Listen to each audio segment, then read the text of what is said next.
नमस्ते। आज हम एक ऐसी चीज के बारे में बात करने वाले हैं जिसे हम सब रोज इस्तेमाल करते हैं, पर शायद ही कभी उसके बारे में सोचते हैं। ये है दुनिया का ग्लोबल एड्रेस सिस्टम।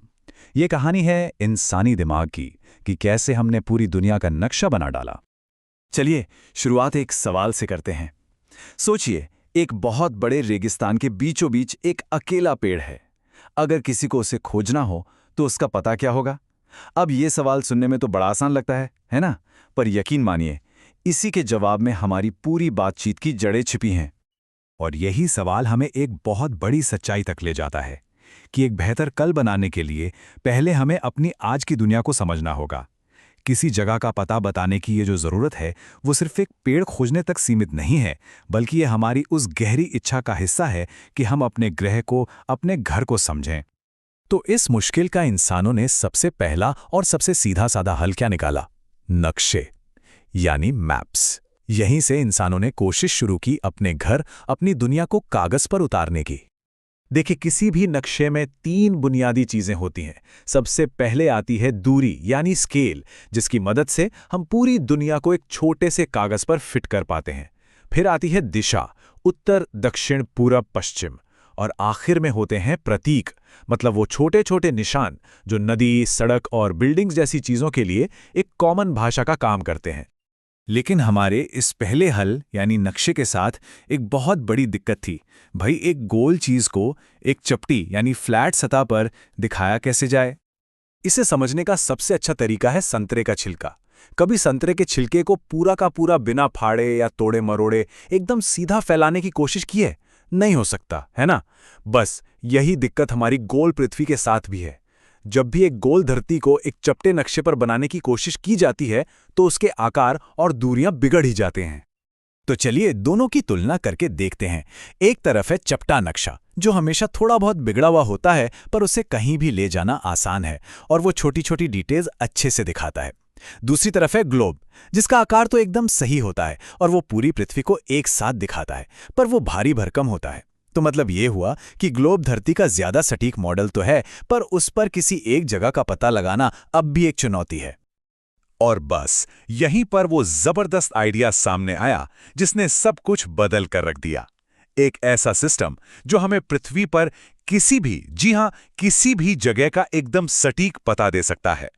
तो सवाल घूम फिर कर वहीं आ जाता है कि आखिर एक गोल, बिना किसी निशान वाली चीज पर किसी एक जगह का पक्का पता कैसे बताया जाए? इसका जवाब छिपा है एक सिंपल से ग्रिड में, बिल्कुल शतरंज की बिसात की तरह। जैसे शतरंज की बिसात पर हर खाने का अपना एक खास पता होता है ना? बस कुछ वैसा ही सिस्टम पृथ्वी के लिए भी सोचा गया। तो इस ग्रिड का पहला हिस्सा है अक्षांश, यानी लैटिट्यूड। ये वो लेटी हुई काल्पनिक लाइनें हैं जो भूमध्य रेखा यानी इक्वेटर के समानांतर चलती हैं। भूमध्य रेखा को 0 डिग्री माना जाता है और ये अक्षांश रेखाएं हमें बताती हैं कि कोई जगह उससे कितनी उत्तर या दक्षिण में है।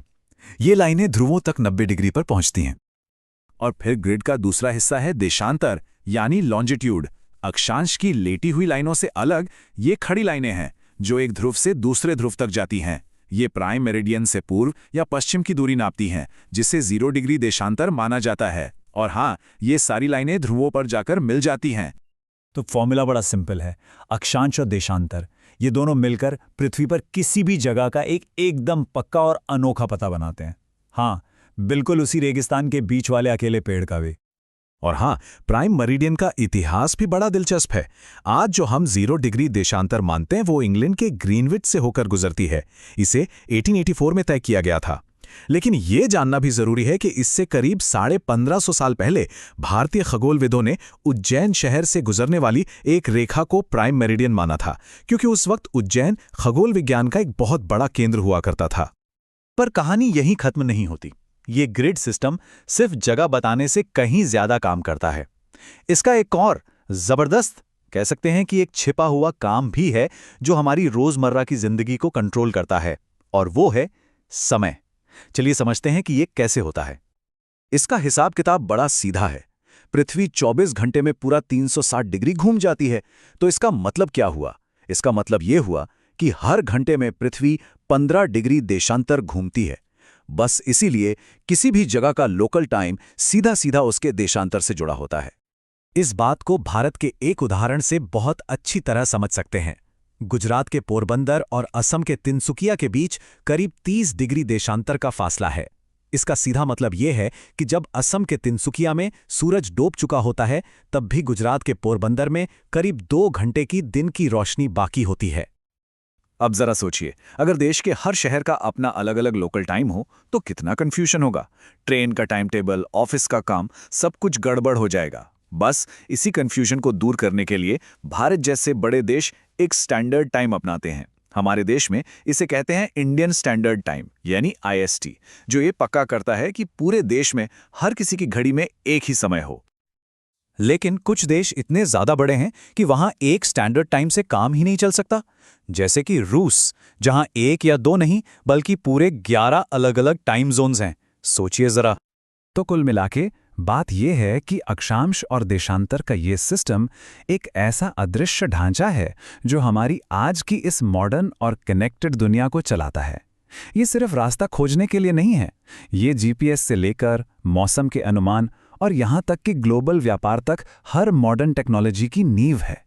इसी की वजह से आज ग्लोबल कम्युनिकेशन, यात्रा और हमारा समय का अनुभव संभव हो पाया है। ये सिस्टम हमारे ग्रह को नापने और उसे समझने की दिशा में एक बहुत बड़ी छलांग थी। इसने पूरी दुनिया को हमारी समझ के दायरे में ला दिया। तो अब सवाल ये उठता है कि आज की इस उलझी हुई, आपस में जुड़ी दुनिया को समझने के लिए अगला बड़ा कदम क्या होगा? ये एक ऐसा सवाल है जिस पर सोचना बनता है। हमारे साथ जुड़ने के लिए शुक्रिया।